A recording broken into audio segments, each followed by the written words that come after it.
All right, how's it going, everybody? So today we're going to take a look at two tractors that are very similar but divided by almost exactly 30 years. So on the left we have my brand new John Deere 1023E. Literally just bought it 2 weeks ago. Thing's awesome. And then on the right here we have a 1986 John Deere 750. These tractors are pretty comparable in size, as you guys can see, next to each other, but they're very different, very different machines. So we're just going to take a look at both of them, quick overview, and yeah, that's going to be it. So the key difference, and sorry about the mud, this yard is a mess right now, but the key difference between these two is two things. Number one is power steering. They're both four-wheel drive, but that has power steering obviously, and this one does not. When you're moving, it's not that big of a deal.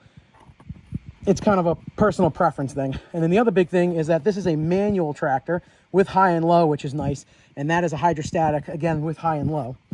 They both have a Category 1 3-point hitch on them. They're both four-wheel drive.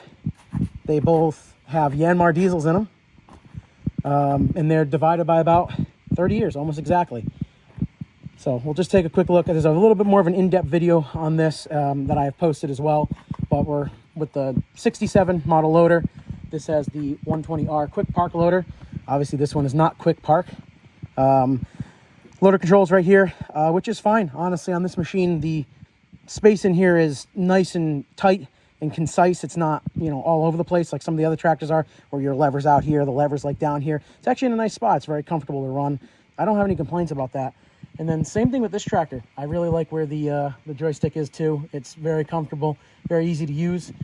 There's your 3-point lever right there. And then almost in the same spot on this one right here is for 3-point. This one does have steering brakes and a foot throttle, which is awesome. That's just fantastic. This just has the single brake, no foot throttle, unfortunately. But that's, you also have your two pedals over there for the drive. And then your clutch pedal on that side. That's about it. Yeah, both 3-cylinder Yanmars. Actually, this tractor is built by Yanmar. It's a Yanmar machine that's just been painted green, essentially, which is great. I think the Yanmar stuff is seriously some of the best equipment ever made. I love their engines. I think I like them more than Kubota engines, honestly, working on them. You can see the obvious safety difference as well. You have ROPS on that machine and nothing on this one. The grill guard is a little bit lacking on this one as well. That one's definitely set up a little bit nicer. And then another thing too that really does kind of suck about this machine, for me, a lot of people don't have an issue with this, is that this is a pin-on bucket. I switch between my bucket, forks, all that stuff all the time. So it just, obviously, this is not going to be as good. They do have clamp-on forks for somebody who doesn't need forks every day. That works perfectly as well. Other than that, I mean, everything else is, it's a pretty similar size machine. This has really beefy front end on it. That one's definitely a little bit smaller, not quite as well built, though the 1025s and 1023s are monsters. These are great little tractors. You can see it's significantly smaller. We're obviously running a significantly smaller wheel, front and rear as well. That's kind of one of the key things, I guess.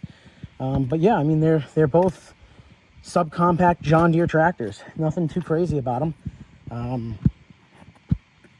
3-cylinder Yanmars, non-turbo. Obviously, this one doesn't have emissions, but neither does that one because that one's under 25 horse. The operator station on the 1023E is definitely better. It's bigger. It's more comfortable. That being said, this is not that bad either. This is actually a pretty nice setup. For being an older tractor, it's pretty good. This tractor in particular only has about 800 hours on it. It's actually at 788 right now, which is this thing's a baby. This thing has no hours on it for what it is. So super nice. But I want to do a quick little overview of the two of them, just side by side, before I go ahead and get this one all cleaned up and ready to be put up for sale. They do also both have rear PTOs. This one, neither of them have been used, actually. This one you can still see is capped off there. Concrete weight on the back of this one. I've got this style weight bracket on mine. Pretty cool overall. I would highly recommend anybody get a 750 or this style machine. The 855, the 755s, those are some of the best tractors ever made, in my opinion. 655, 755, 855, 955, awesome. I've had a 650. That's a 2-cylinder, but still pretty nice. 750, 850, 950. I've had a 950 as well.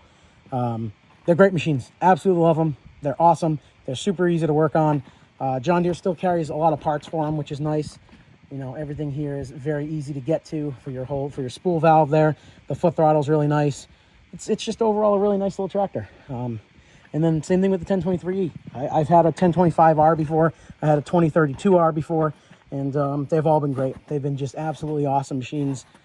Can't say enough good things about them, honestly. And yeah, that's why I keep buying them. I'm a big John Deere guy. I enjoy them a lot. I think they're really some of the best. And the nice thing with John Deere too is they're not going anywhere. So you're going to be able to find parts for these things for many, many years to come. This is not going to be, that shouldn't be an issue. Like when you buy a TYM, things like that. You never know. Never know what's going to happen. So yeah, I mean, that's kind of it, guys. Appreciate you watching. Just wanted to do a quick little side-by-side overview of these two. So there you go. See ya.